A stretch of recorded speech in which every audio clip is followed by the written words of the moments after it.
A classic finish to the LV County Championship match between Derbyshire and Leicestershire at the 3A County Ground saw both teams fall just short of their victory targets. Leicestershire began the last day on 307 for 7 for a lead of 284, and 13 runs had been added to that when Rob Taylor was LBW to Wes Durston, an early decision for Martin Bodnam on his last day as an official in the first-class game.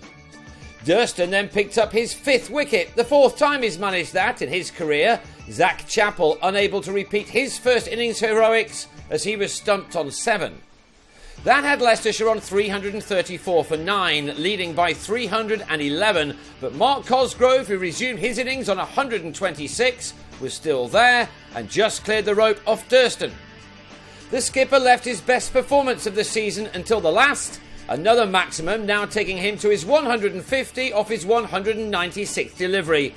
That was his 3rd 6 to go with his 19 fours in what was a superb knock from the Australian.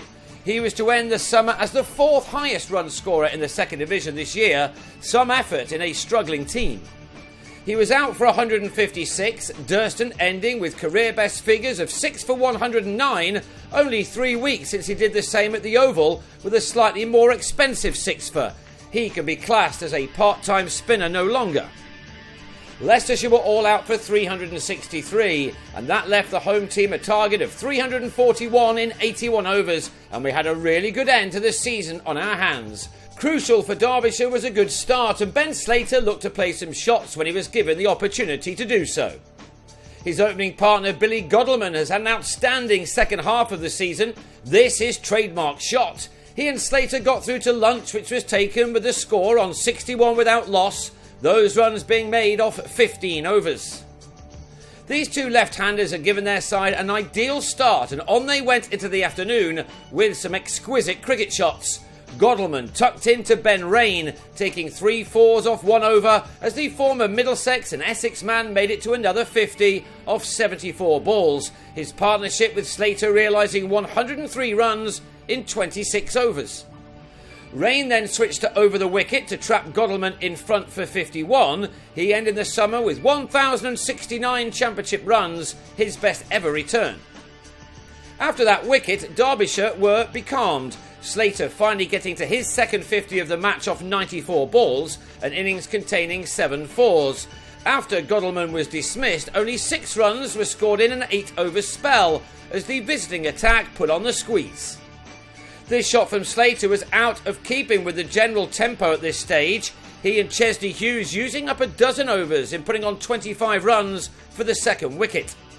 Slater then fell for 56, Chappell with the LBW that left Derbyshire on 128 for 2 in the 39th over. Tea was taken with Derbyshire on 155 for 2, 186 more runs to find in the final session of 34 overs. Wayne Madsen hoping not to get too many more balls like this one. The home team had set their chase up well, and into the final session of the season, Hughes now picked up the tempo, taking on Taylor with this 6. The big left-hander then completed his 50 off 82 balls, his 5th 4 to go with that 6 taking him to his mark. With him and Madsen now well set, Derbyshire would have fancied their chances of chasing down the 149 runs they now needed from the remaining 29 overs. Indeed, it looked as if they might cruise home, with Hughes now dominating the action with some thumping shots. He's a batsman who certainly has the ability to move up several gears very quickly. Leicestershire needed him out if they were going to avoid a 10th defeat from 16 championship games this year.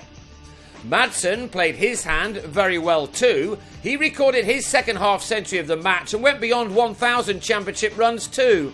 His partnership with Hughes was giving his team a great chance of seeing out the season with a win over their East Midlands rivals. As we got to the last 10 overs of the match, just 64 more runs were needed. And Hughes now had his 100 out of the way too. He tucked a Dan Redfern full toss into the gap to pick up a couple of runs before he ran off to celebrate off screen. His ton had come off 152 balls, from which the 24-year-old had found the boundary 9 times and cleared it once. There was only one winner now, it seemed. The target brought down to 56 off 9 overs, with Madsen and Hughes taking their partnership to 157. But then, having added one more run to his ton, Hughes dragged the ball from Taylor back onto his stumps, leaving with his side on 285 for 3. The target, remember, 341. Taylor then struck again in his next over. Madsen on 66, furious with himself for edging a ball he would have liked to have played again to Niall O'Brien. Durston, though, was a good man for Derbyshire to have in right now, and this boundary brought the target down to 35 of the final 5 overs. And the next one seemed to have put the result of this match beyond doubt. Durston cleared the rope as 16 runs were conceded, leaving only 19 to get off 4. But Rain's next over cost only 3, and then Ollie Freckingham came on to see Durston hole out to Taylor after making a rapid 29. 14 were now required off 2 overs, a thrilling end to the season made more so when Rain yorked Tom Poynton with the second delivery of the penultimate over, the first having gone for 2 runs.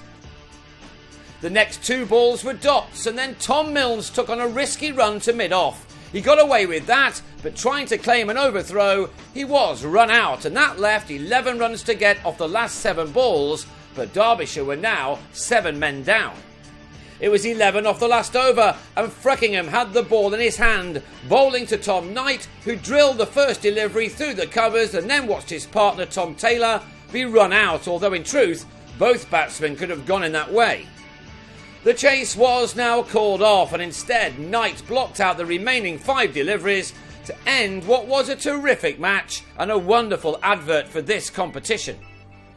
Derbyshire ended on 331 for 8, 10 runs away from their target. They took 12 points to Leicestershire's 11, which meant that these 2 counties finished in the bottom 2. There is plenty of room for improvement then, as both teams now look ahead and start planning for next season.